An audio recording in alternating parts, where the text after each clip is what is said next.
धैर्य पूर्वक बैठना, ध्यान से सुनते रहना। बेटे और बेटियां ज्यादा ध्यान रखना। जो विद्यार्थी विद्या अध्ययन में सफल होना चाहते हैं वे धीरे धीरे अपनी गुस्सा को कम कर ले, क्रोध को खत्म कर ले, सहनशीलता को बढ़ाए। जिनमें प्रसन्नता रहती है उनकी बुद्धि की स्मरण शक्ति बढ़ती है। जो लोग हमेशा दुखी जैसे रहते हैं उनकी बुद्धि भी कमजोर हो जाती है। प्रसन्न चेतसो हि आसु बुद्धि पर्युत्तिष्ठते। श्री कृष्ण गीता में कहते हैं प्रसन्न रहने से बुद्धि बढ़ती है। और प्रसन्न वही रह सकता है जो व्यक्ति सहनशील है, विनम्र है, गम खा लेता है, समझदार है, गलतियां नहीं करता है, वो प्रसन्न रहता है। इसलिए विद्यार्थी का जीवन एक तपस्या का जीवन कहा गया। विद्यार्थी और संत का जीवन लगभग एक जैसा ही होता है। संत का लक्ष्य मोक्ष है और विद्यार्थी का लक्ष्य विद्या अध्ययन प्राप्त करना है। लक्ष्य जुदा जुदा है लेकिन एकाग्रता समान है। विद्यार्थी के अंदर त्याग की आवश्यकता है। विद्यार्थी को अल्पहारी होना चाहिए। यहाँ बहुत से विद्यार्थी बैठे हुए, थोड़ा संदेश उनको दे रहा हूं। अल्पहारी का अर्थ होता है भूख से थोड़ा कम भोजन करना चाहिए और विद्यार्थी को नींद भी थोड़ा, नींद के घंटे भी घटाना चाहिए। कितने विद्यार्थी तो 10-10 घंटे सोते हैं। कुंभकर्ण भी उनको देख करके शर्मिंदा हो जाता है कि हमसे बड़ा कुंभकर्ण तो झालावाड़ में ही पैदा हो गया। लंका का कुंभकर्ण भी शर्मा जाता है। 7 घंटे में नींद को पूरा कीजिए। अगर 10 घंटे तुम सोते हो तो धीरे धीरे तुम्हारा शरीर 10 घंटे सोने की आदत को पकड़ लेता है। अगर तुम ज्यादा भोजन खाते हो तो तुम्हारी आंतें ज्यादा भोजन खाने की आदत बना लेती है। और यदि तुम गाली बकते हो तो फिर धीरे धीरे गाली देने की आदत बन जाती है। और यदि तुम बीड़ी पीते हो, सिगरेट पीते हो, धीरे धीरे आदत बन जाती है। जिस दिन नहीं पीने को मिलती उस दिन बेचैन हो जाते हो। यदि तुम शराब पीते हो, तुम कहते हो शराब के बिना जीऊंगा नहीं। आदत बन गई है।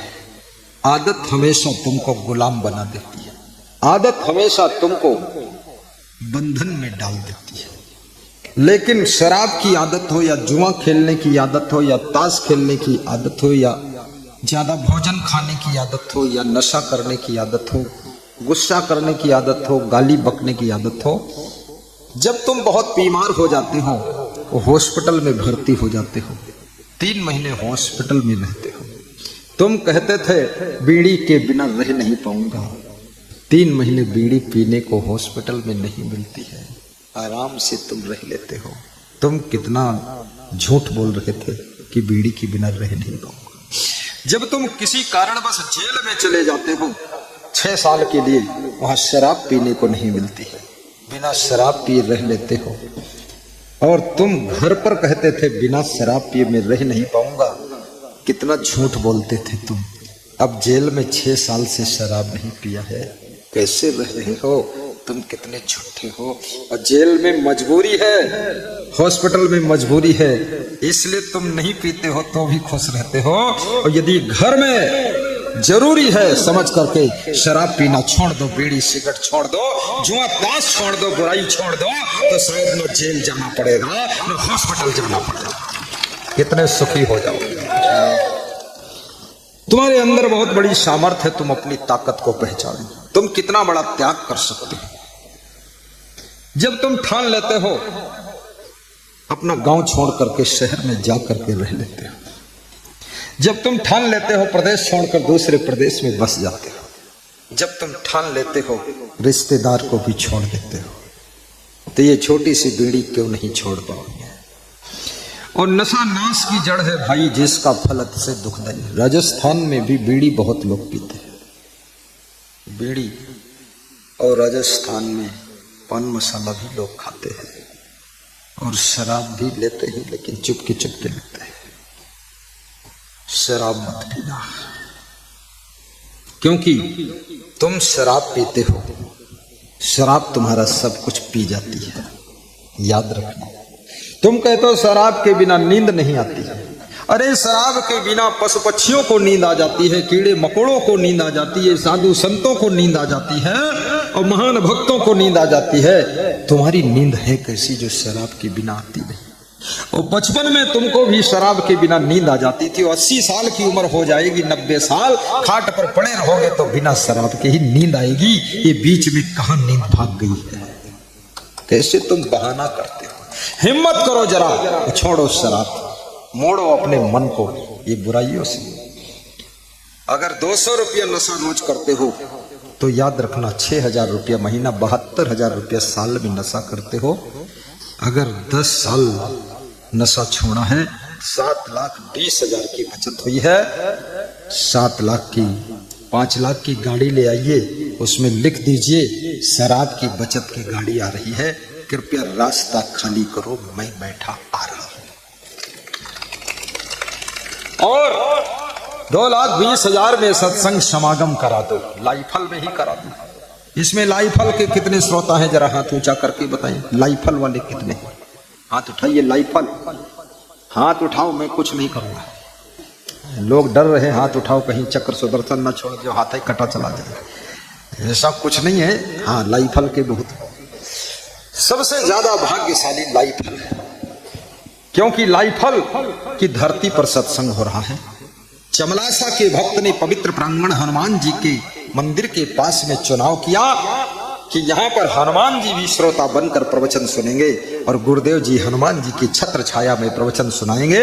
इसलिए लाइफल की धरती का चुनाव किया गया है। इसमें हनुमान जी का ज्यादा प्रभाव रहा है। लाइफल, ये लाइफल कोई साधारण नहीं।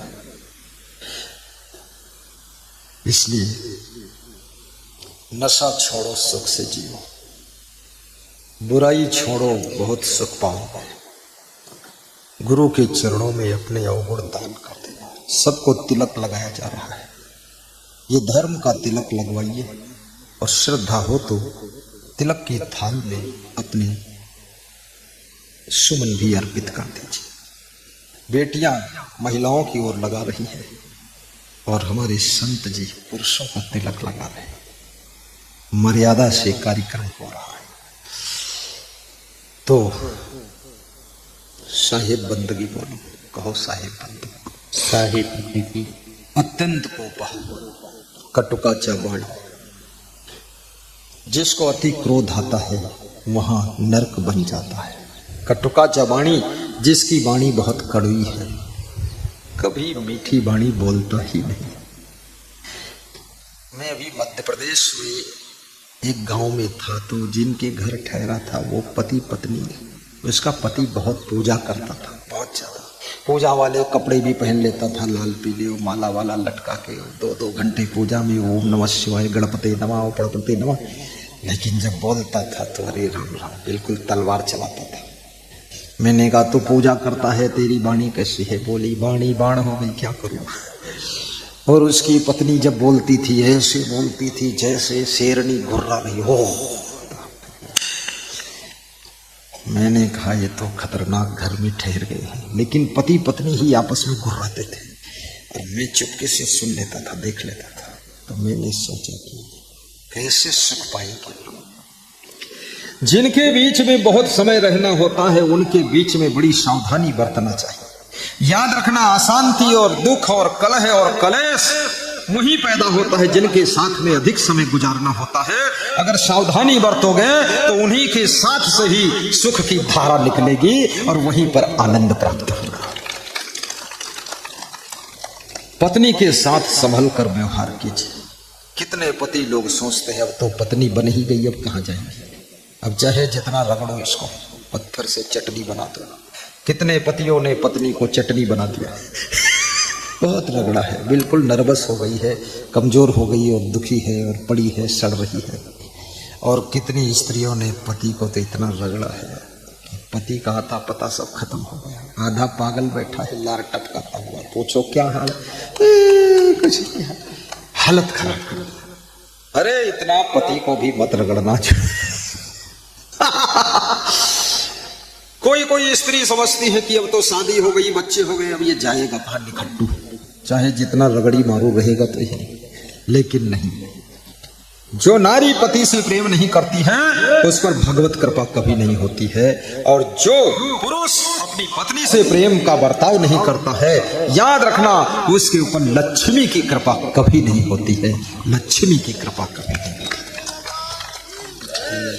ताली जोर से बजाया करो, चिट पिट पिट पिट खिट पिट, हाँ ऐसे बजाते रहो, हिम्मत करके सुनते रहो। तो विद्यार्थी के लिए मैं थोड़ा समझा रहा था। कामम क्रोधम तथा लोभम स्वादम श्रृंगार कौतुके अति निद्रा अति सेवा ही अष्ट विद्यार्थी वर्जित।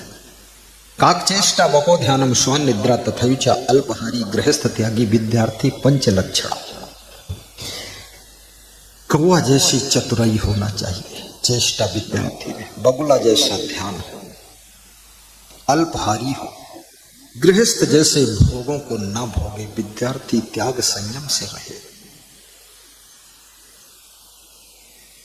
काकचेष्टा बको ध्यानम स्वान निद्रा तथैचा, और कुत्ते जैसी नींद हो, फट से उठ जाए। कुत्ते जैसी नींद, ज्यादातर विद्यार्थियों की नींद तो पड़वा जैसे है। भैंस का पड़वा जो होता है ना, वो सो रहा है, उसका तुम सिर हिलाओ तो भी आंखें नहीं खोलता है, टांग खींचो तो भी पड़ा रहता है। ज्यादातर विद्यार्थी पड़वा हो गए, और घर की लाड़ी जो है वो भैंस की पाड़ी हो गई है, वो भी वही मॉडल है, और लाड़ा जो है वो पाड़ा हो गया है। अंधाधुंध लोग, कितने घरों में सोने के कारण बहुत झगड़ा होता है, रोज कहना सुनना होता है कि इतना क्यों सोते हो, समय पर क्यों नहीं उठते हो। लोग उठते नहीं। और याद रखना, जो अधिक सोता है उसका भाग्य भी सो जाता है, और जो समय पर जाग जाता है उसका सोया हुआ भाग्य भी जाग जाता है। बोलिए सदगुरु भगवान की जय। इसलिए मैं निवेदन करता हूं, सोइए, बुरा नहीं सोना, लेकिन 7 घंटे से बहुत ज्यादा नहीं। 2 साल के बच्चे को 10 घंटे भी सोए कोई हर्ज नहीं।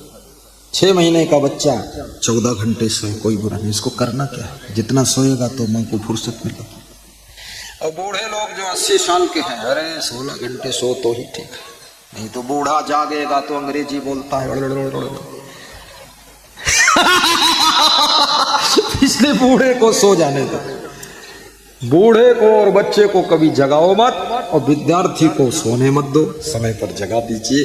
और जवानों को काम करने के लिए जाग जाना चाहिए।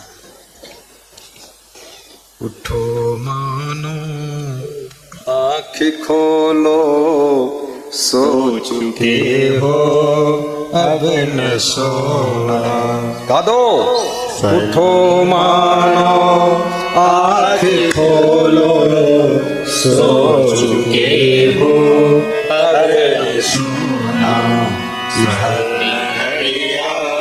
यदि कदाचित खो चुके हो अब न खोलो स्वर्ण घड़िया। यदा कदाचित खो चुके हो अब न खोलो। बोलिए सदगुरु भगवान की जय हो। भगवान श्री कृष्ण श्रीमद् भगवत गीता में अर्जुन को समझाते हुए कह रहे हैं, सोने और जागने पर समझा रहे हैं, खाने और पीने पर समझा रहे हैं। भगवान होकर के यही बात समझा रहे हैं जो बात मैं संत होकर समझा रहा हूं। अर्जुन ने पूछा, हे भगवान, सुख कैसे मिलेगा, सुख का रास्ता क्या है, दुख कैसे दूर होगा। कृष्ण क्या कहते, बहुत गौर से समझना। युक्त आहार विहारस्य युक्त चेष्टस्य कर्मसु युक्त स्वप्नाओ बोधस्य योगो भवद दुख। शक्नोति है या सोढ़म प्राप्त शरीर विमोक्षणात् काम क्रोधोद्भवम वेगम सह युक्ता सा सुखी गला। नास्ति बुद्धि अयुक्तस्य नाचा अयुक्तस्य भावना नाचा अभावयतः शांति अशांतस्य कुतः सुखम। यदृच्छा लाभ संतुष्टा द्वंद्वातीतो विमत्सरा समा सिद्धाओ सिद्धो विचक्रतोऽपि न निबध्यते। यम ही न व्यथंति तहि पुरुषम पुरुषर सभम सम दुख सुखम धीरम सह अमृतत्वाय कल्पते। कृष्ण कहते हैं जिसका आहार विहार यथा योग्य है, किस उम्र में कितना खाना चाहिए, ज्यो ज्यो उम्र ढलती है त्यों तो तुम्हारे पेट की जठराग्नि कमजोर हो जाती है, और जितने कम उम्र होती है जठराग्नि प्रचंड होती है, और जब जठराग्नि भूख कम होने लग जाए तो समझ लो मृत्यु निकट आ रही है, मृत्यु निकट आ रही है। जिसकी भूख घटने लग जाए तो समझ लो मृत्यु तुम्हारे द्वार पर दस्तक दे चुकी है।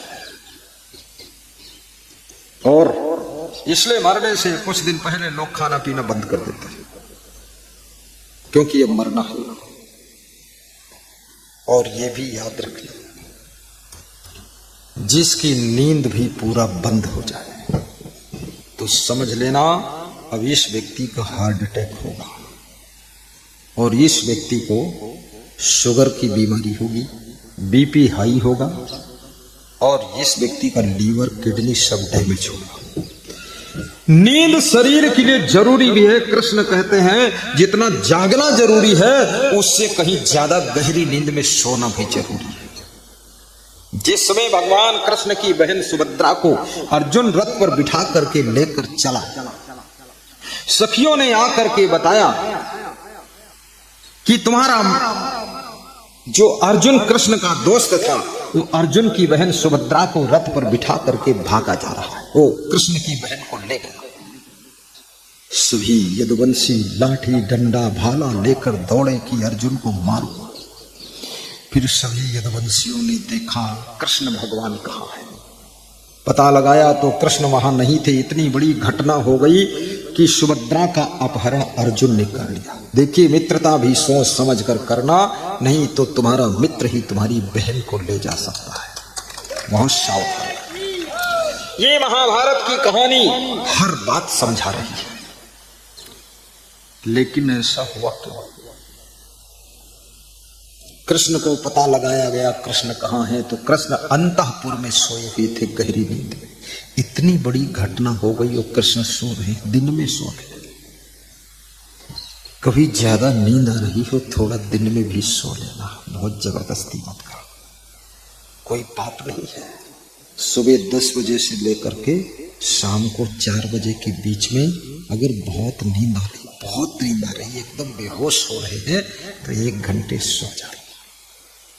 लेकिन ये बात सबको मत बताना, तुम्हारे लिए है कि 1 घंटे बाद उठ भी जाना बहुत बड़ी बात है। थोड़ा लोगों को ठंडी लग रही थी इसलिए मैंने पर्दा खुलवा दिया कि थोड़ा ताप लग जाए। बहुत बढ़िया, बहुत बढ़िया, क्या बात, कोई बात नहीं, आलू भात साहिब।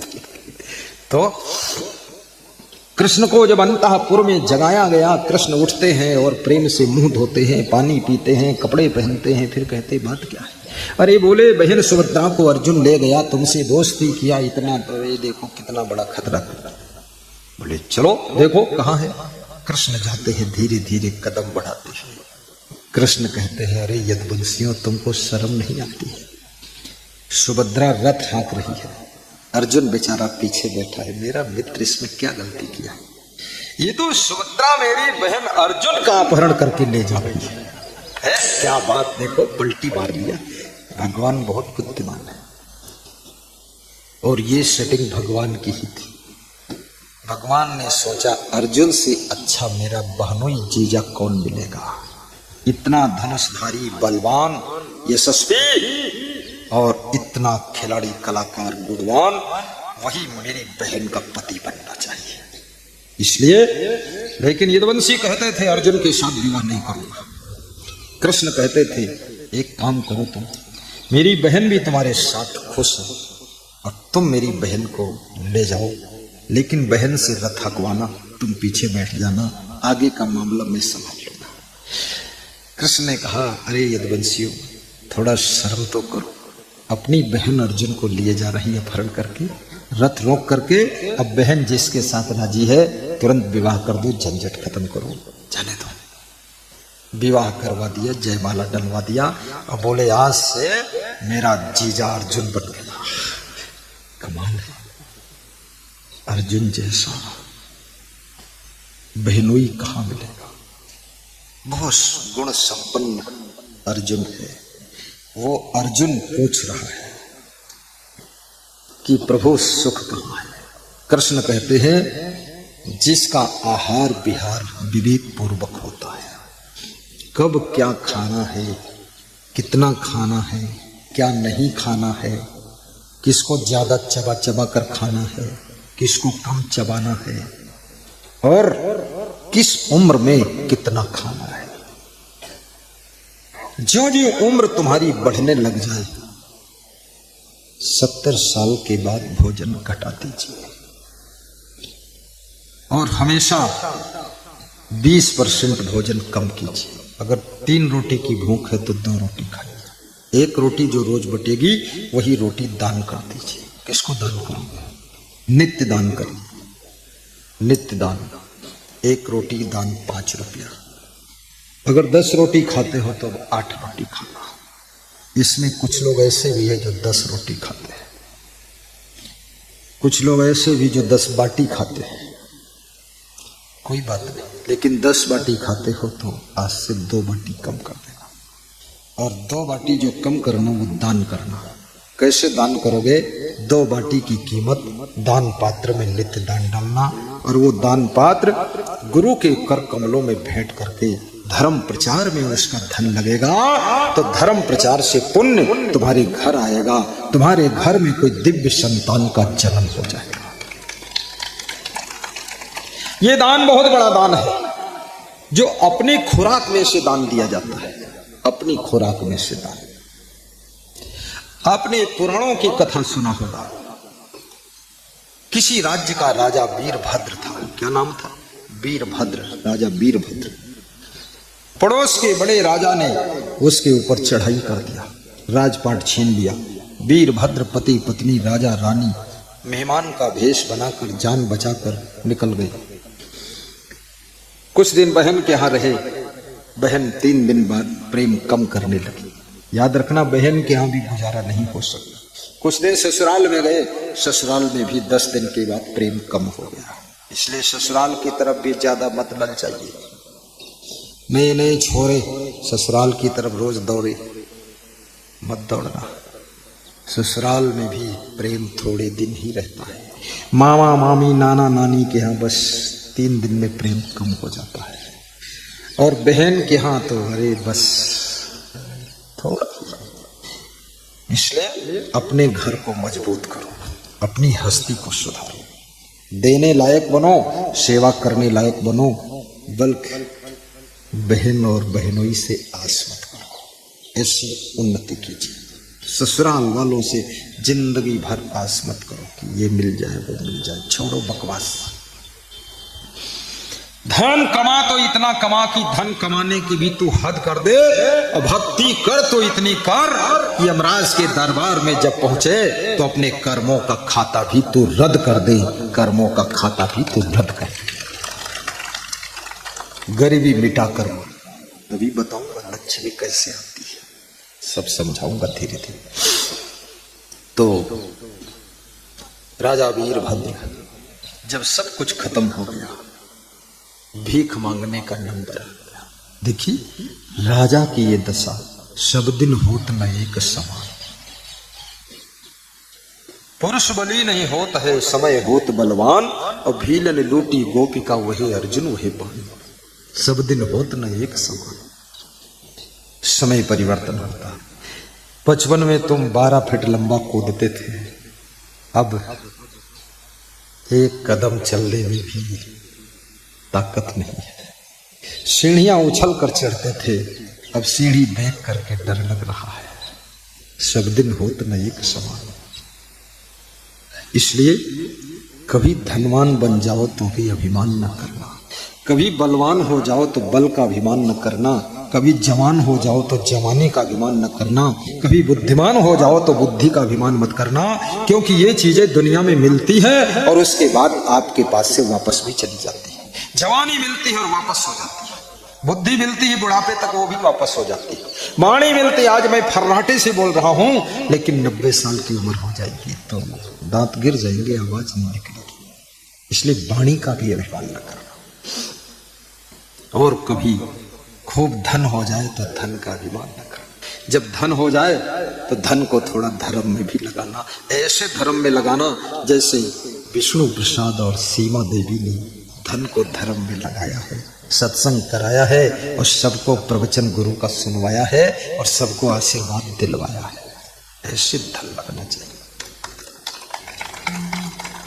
नाम अमर है उन लोगों का जो धन धर्म में लगाते हैं और धन वाले कंजूस जगत में जोड़ जोड़ मर जाते हैं। नाम अमर है उन लोगों का जो धन धर्म में लगाते हैं, धन वाले कंजूस जगत में जोड़ जोड़ मर जाते हैं। जोड़ जोड़ कर यहाँ कितना ही रख दो। जो महिलाएं बहुत सोना चांदी पहने हुए हैं, 1-1 किलो सोना, खूब चांदी जब चलती छम छम पायल बजती है, लेकिन जब मरोगी सबसे पहले तुम्हारी बहुए पायल, कड़ा, छड़ा, झांझड़ा, हथकड़ा, बाजू बंद और गले का हार गला दबा के निकाल देगी फट से और आपस में बांट लेंगी। उसके बाद तुम्हें दफन करने के लिए तैयार कर देगी और मन में खुश हो जाएंगी, सासू मर गई, सोना चांदी मिल गया, जाने दो सासू। क्या बात है। इसलिए सासुएं भी सावधान, सोना चांदी में भी मत भूलना। अपनी जिंदगी को सोना से ज्यादा चमकाना, जिंदगी ही सोना से ज्यादा कीमती बननी चाहिए। सीता जी सोने के मृग में मोहित हो गई, क्या दशा होगी। तुम अगर सोने के हार में मोहित हो जाओगे तो जिंदगी ही हार जाओगी। इसलिए सोने का हार बेच लो, लोहे की कार ले आओ और लोहे की कार में बैठकर झालावाड़ जाओ। सोने का हार गले में तुम लाद कर ले जाओगी और लोहे की कार तुमको लाद कर झालावाड़ कोटा ले जाएगी। हल्का फुल्का सोना पहनो, ज्यादा जरूरत नहीं, झंझट फालतू। तुम्हारी जिंदगी सोना से कम नहीं है। आइए, राजा वीरभद्र भीख मांगने की नौबत आ गई। रानी ने कहा कि मैंने सुना है मानिक चंद शाह पुण्य खरीदते हैं, उनके यहां जाओ, पुण्य बेच लो। क्योंकि आपने बहुत यज्ञ करवाया है, आपने गौदान दिया है, आपने बड़े भंडारे भी किए, वहां जाओ। राजा वीरभद्र बोला कि हे देवी, रास्ते में कुछ खाने के लिए भी नहीं, क्या करूं, कैसे जाऊं, 3 दिन लगेंगे। राजा वीरभद्र की रानी ने कहा मैं पड़ोसियों के हाथ से कुछ मांग कर लाती हूं। स्त्रियों में मांगने की कला बहुत होती है,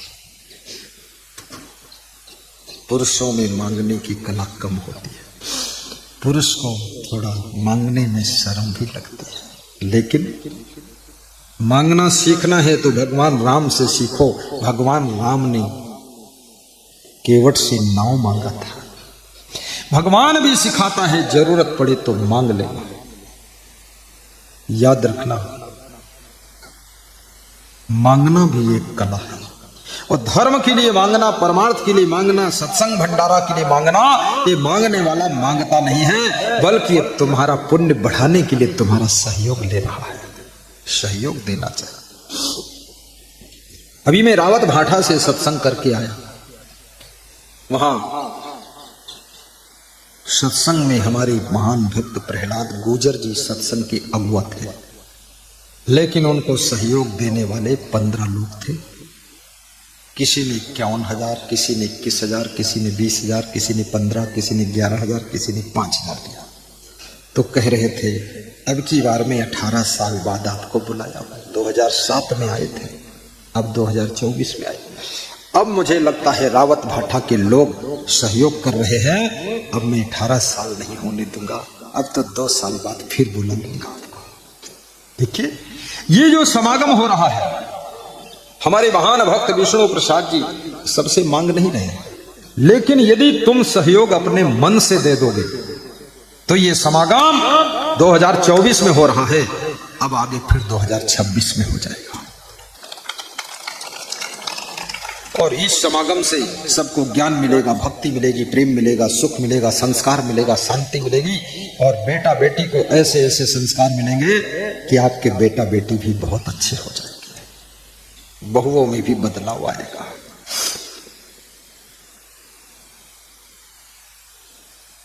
इसलिए सत्संग में सहयोग देना ही चाहिए। भगवान कृष्ण को गोवर्धन पहाड़ जब उठाना था तो कृष्ण को ग्वाल वालों का सहयोग लेना पड़ा था। भगवान राम को जब रामेश्वरम सेतु बंधु बनाना था तो रीछ भालू वानरों का सहयोग लेना पड़ा था। जब भगवान सहयोग लेता है तो इंसान को सहयोग क्यों नहीं लेना चाहिए? लेना भी चाहिए और देना भी चाहिए। भगवान राम को सहयोग देने वाले कौन है? रीछ भालू वानर है। लेकिन आज की तारीख में सत्संग में सहयोग देने वाले कौन है? वानर नहीं है, सुंदर नर हैं और नारी है। देखिए, वानरों ने सहयोग दे दिया तो हम नर होकर सहयोग नहीं कर सकते, धिक्कार है। सहयोग देना चाहिए। सहयोग से ही बड़े बड़े कार्यक्रम होते हैं। मैंने सुना है, राजा आटा लेकर, थोड़ा नमक लेकर मानिक चंद शाह के यहाँ जा रहा है। रास्ते में भूख लगती है, सरोवर पड़ता है, स्नान किया, बाटी बनाया और नमक के साथ खाने के लिए तैयारी किया, बाटी तोड़ा। उतने में ही एक भूखा साधु आ गया। वो साधु बाटी मांगने लगा। राजा बहुत भूखा था तो उसने एक बाटी साधु को दे दिया और दूसरी बाटी स्वयं खा लिया और साधु से कहा, एक बाटी से तुम अपनी क्षुधा शांत कर लो, दूसरी बाटी से मैं अपनी क्षुधा शांत करूंगा। महात्मा जी, अब मेरे पास कुछ नहीं, राजपाट सब छूट चुका है, मैं क्या करूं? महात्मा के भी आंसू आ गए। महात्मा ने आशीर्वाद दिया कि सब ठीक हो जाएगा, राजा साहब दुखी ना हो। आगे बढ़ते हैं। राजा साहब मानिक चंद शाह के भवन में प्रवेश करते हैं। मानिक चंद शाह ने कहा, कैसे आना हुआ, क्या परिचय है? भले मेरा नाम राजा वीरभद्र है। कुछ ऐसा भाग्य का फेर है कि मैं अब भिखमंगा हूं। मैं यहाँ पर पुण्य बेचने के लिए आया हूँ, मेरा पुण्य खरीद लो। धर्म तुला पर पुण्य लिख करके चढ़ा दीजिए और जितना पुण्य वजन होगा उतना हम सोना चांदी आपको दे देंगे। पुण्य लिख करके धर्म तुला पर चढ़ाया कि 1000 गौवें हमने दान दिया है और 1000 यज्ञ किया, उसका पुण्य लिखा और चढ़ाया। तुला पर रखा। धर्म की तुला 1 सेंटीमीटर भी वजन झुका नहीं, 1 ग्राम भी पुण्य का वजन नहीं था। कार्यकर्ता हंसने लगे। अरे बोले, झूठ मूठ चढ़ाते हो पुण्य, सच में किया हो वो लिखो, ये धर्म तुला है, यहाँ झूठ नहीं चलता है।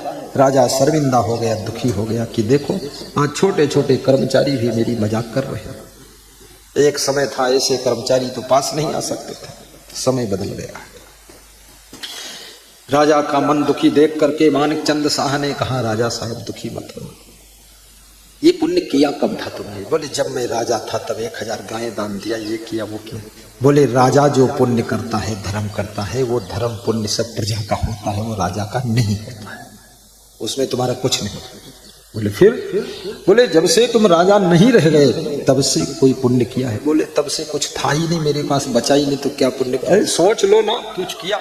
बोले, आपके यहाँ आ रहा था, रास्ते में बाटी बनाया था 2, तो एक साधु भूखा आ गया, मांगने लगा, 1 बाटी उसको दे दिया, 1 बाटी हमने खा लिया, 1 बाटी का पुण्य किया और कुछ नहीं। बोले, तो वो लिखो, 1 बाटी का पुण्य लिखा। लिख करके धर्म तुला पर चढ़ाया। धर्म तुला नीचे बैठ गया, वजन हो गया। कोषाध्यक्ष को आदेश मिला कि अब सोना चांदी चढ़ाओ इस तुला पर। पूरा खजाना खाली हो गया, सब सोना चढ़ गया, लेकिन 1 बाटी के पुण्य का वजन इतना था कि वो तराजू ऊपर उठा ही नहीं। जब नहीं उठा तो मानिक चंद शाह ने क्षमा मांगी और कहा, माफ करना, आपके 1 बाटी का दान, 1 बाटी का पुण्य इतना वजन है कि मेरा खजाना खाली हो गया, मैं भिखारी हो गया, तुम फिर से राजा हो गए, जाओ ले जाओ। अब इतने में ही पूरा मान लीजिए मैं पूरा दे नहीं पाया।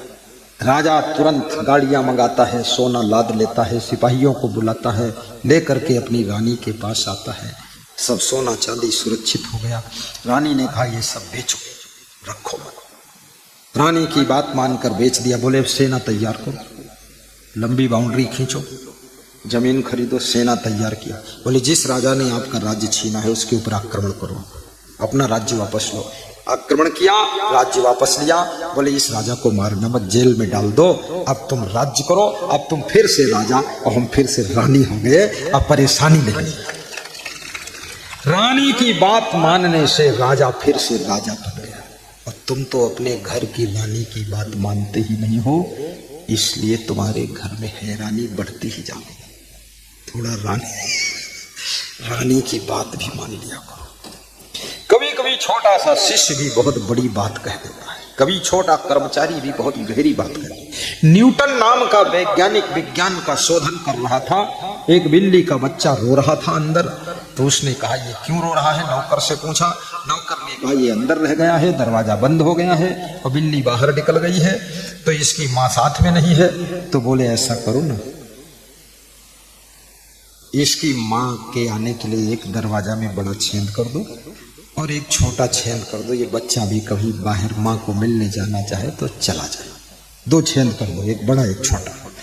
तो नौकर ने कहा आप मालिक हैं वैज्ञानिक महोदय, एक ही छेद से काम चल जाएगा, बड़ा छेद कर दिया जाए, उसमें बच्चा भी निकल जाएगा और बिल्ली भी निकल जाएगी, 2 छेद की जरूरत नहीं। तो न्यूटन वैज्ञानिक को सोच हो गया, मैं विज्ञान की खोज करता हूँ, गुरुत्वाकर्षण की खोज किया मैंने, लेकिन इतनी छोटी सी बात समझ में नहीं आई।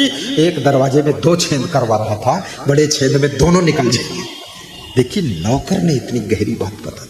कभी कभी आपकी बहू भी बहुत गहरी बात बताती है, कभी कभी आपकी पत्नी भी बहुत वजन बात कहती है, कभी कभी हमारे साथ में छोटा सा शिष्य भी वजन बात कर देता है। और वजन करे तो धन्यवाद दे दो, फिर मान लो इसकी बात। और बात हल्की हो, देखते हैं ऐसे कह करके टाल दो, फिर मानो मत में गड़बड़ हो जाएगा। हाँ, बात का महत्व समझो। तो ये पुण्य, मैं क्या बोल रहा हूं, जो तुम खाते हो उसमें से थोड़ा कम खाकर उसको दान करो, तब पुण्य ज्यादा होता है। इसलिए 1 रोटी कल से कम, 1-2 बाटी कम। लोग सोचेंगे अरे गुरुजी ने सब कम करा दिया, इनको तो बोलना था 2 बाटी ज्यादा खाओ। नहीं, देखना स्वास्थ्य अच्छा रहेगा और वो दान महादान होता है। जैसे राजा वीरभद्र ने बाटी दान दिया, जो खाने जा रहे थे वो बाटी, उस दान के प्रभाव से उनको फिर से राजा बनने का मौका मिला। इसलिए खिलाकर जो खाए उसे इंसान कहते हैं, खिलाकर जो खाए उसे इंसान कहते हैं, पराया दर्द अपनाए उसे भगवान कहते हैं। गाओ, भाव से गाइए, गाइए उसे भगवान कहते हैं, किसी के काम जो आए उसे इंसान कहते हैं, किसी के काम जो आए उसे इंसान कहते हैं। ये दुनिया एक उलझन है, कहीं धोखा कहीं ठोकर। ये दुनिया एक उलझन है, कहीं धोखा कहीं ठोकर। कोई हंस हंस के जीता है, कोई जीता है रो रो कर। कोई हंस हंस के जीता है, कोई जीता है रो रो कर।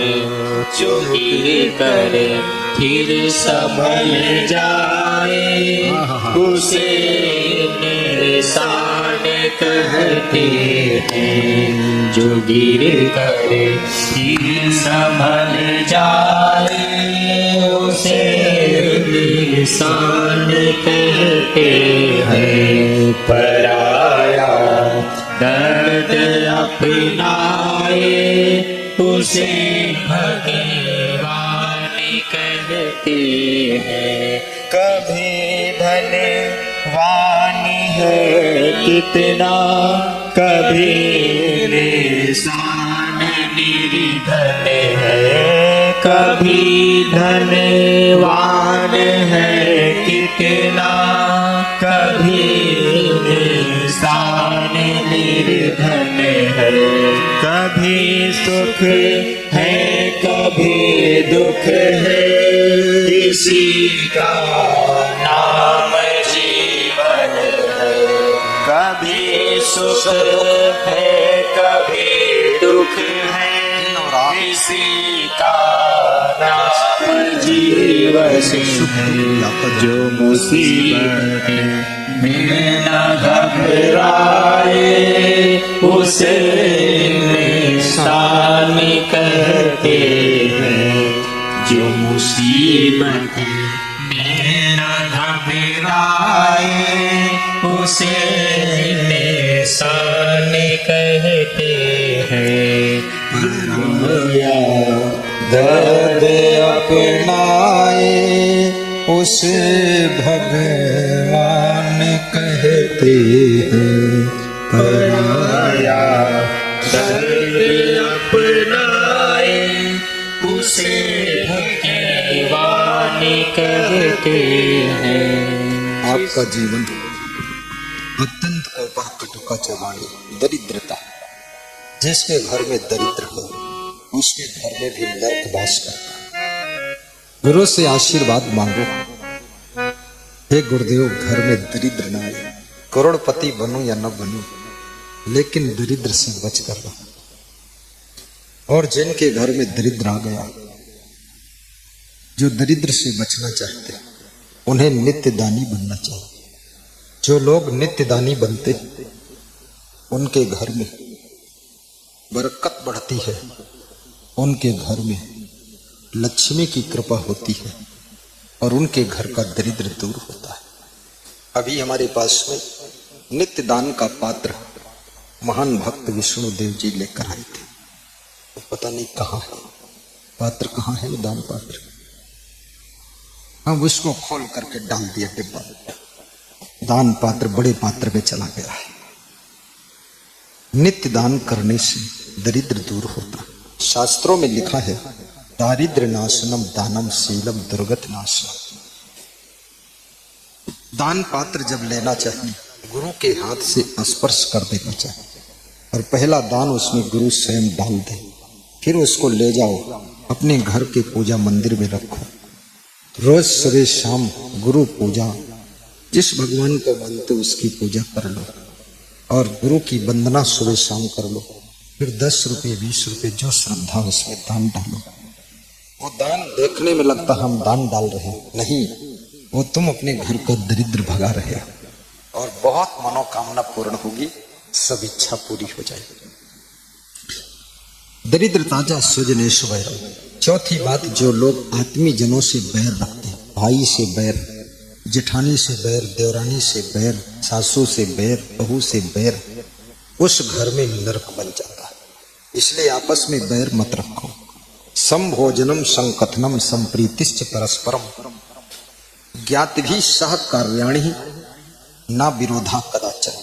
नीतिकार कहता है कुल कुटुंब परिवार के लोगों को साथ साथ बैठकर कभी कभी भोजन करना चाहिए, कभी साथ में बैठ करके बातचीत करना चाहिए, संवाद करना चाहिए, कभी कभी परस्पर प्रेम चर्चा करना चाहिए और एक दूसरे के कार्यों में सहयोग देना चाहिए। ऐसा अगर है तो उस घर में स्वर्ग तैयार होता है। फिर पांचवी चीज है नीच प्रसंगा। जो लोग नीच आचरण वालों की संगत करते हैं, भ्रष्ट लोगों की संगत, कुलहीन सेवा, और जिनको भ्रष्टों की सेवा करना पड़ता है, चरित्र सही नहीं है, उनको भोजन खिलाना पड़ रहा है, उनके जूठी थाली धोना पड़ रहा है। अरे जिंदगी नर्क है, मन में दुख होता है। अरे हम इतने पवित्र आत्मा हैं, ये मांस मछली खाने वालों की थाली साफ करो।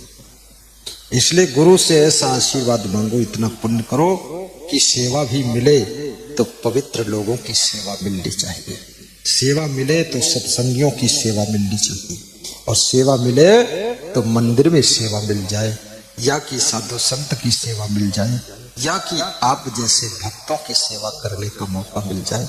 जैसे अभी 2 बेटियां तिलक लगा रही, अभी भी लगा रही 1 घंटे से, उनको सेवा मिली है तिलक लगाने की, तो देवी स्वरूप माताओं बहनों के तिलक लगा रही है, इसका बहुत बड़ा पुण्य उनको मिले। सेवा, गधी की सेवा करने से 2 लात ही मिलेगी और कुछ मिलने वाला नहीं। गाय की सेवा करने से दूध भी मिलेगा, और गाय की सेवा से द्वार की शोभा भी बढ़ेगी। याद रखना, सांप की सेवा करने से जहर ही निकलेगा, वहां अमृत नहीं निकलेगा। लेकिन ये भी याद रखना, यदि आपने गुरु की सेवा किया है तो उनके द्वारा अमृत ज्ञान निकलेगा, अमृत ज्ञान निकलेगा। इसलिए गुरु की सेवा का भी कभी कभी मौका मिल जाए, तन से, मन से, वाणी से, धन से, अन्न से गुरु की सेवा करो। सेवा में फर्क होता है, आप किसकी सेवा कर रहे हो उसका रिजल्ट आता है। बबूल के पेड़ की सेवा करोगे तो आम के फल खाने को नहीं मिलेंगे, कांटे ही चुभने को मिलेंगे। आम के पेड़ की सेवा करोगे तो कांटे नहीं चुभेंगे, मीठे मीठे आम के फल खाने को मिलेंगे। इसलिए याद रखना, बबूल की सेवा करना है कि आम की सेवा करना है, ये विचार आपको करना है। कबीर कमाई आपनी कभी न निष्फल जाए, होया पेड़ बबूल का आम कहाँ से खाए। सासू की सेवा करोगे आशीर्वाद मिले। सासू कभी डांट दे बुरा मत मानो। जो लोग होटल खोलते हैं, चाय पकौड़ी की दुकान, दिन भर चाय पकौड़ी बनाते हैं, खिलाते हैं, सबके जूठे बर्तन मांजते, गिलास धोते हैं, लेकिन मिलता क्या है? एक चाय पर 2 रुपए। एक आदमी पकौड़ी खाता 2 रुपए। लेकिन अगर अपनी सास ससुर को पकौड़ी और चाय खिला दोगी तो क्या मिलेगा? 50 लाख का मकान मिलेगा, 2 करोड़ की जमीन मिलेगी, और तुम्हारी सुरक्षा के लिए बुढ़ापे तक सास ससुर द्वारपाल की तरह ड्यूटी देंगे, बिना वेतन के खड़े रहेंगे। इसलिए सास ससुर की सेवा करो, अपने माँ बाप की भी सेवा करो। हर स्त्री चाहती है कि मेरे माँ बाप की खूब सेवा, लेकिन कोई विरले स्त्री है जो ये चाहती मेरे पति के माँ बाप की सेवा भी अच्छी हो। बहुत कम चाहती है। कितनी स्त्रियां तो ऐसी हैं, शादी के बाद अपने पति को न जाने कौन गुरुमंत्र देती है, वो लाइफल से भाग करके 12 में घर बनाता है, और उसका बाप डोकरी डोकरा इधर ही पड़ा रो रहा है, मेरा बेटा कहाँ गया? अब गुरुमंत्र मिल गया, वो चला गया। ऐसा नहीं, गुरु से गुरुमंत्र लीजिए, अपने घर की बूढ़ों की सेवा कर दीजिए। बूढ़ों की सेवा करने से विष्णु भगवान खुश होते हैं, और बूढ़ी माँ की सेवा करने से, बूढ़ी सासू की सेवा करने से लक्ष्मी जी खुश होती है, और जिसके ऊपर विष्णु भगवान खुश है, लक्ष्मी खुश है, उसके घर में कभी दरिद्र नहीं आता है।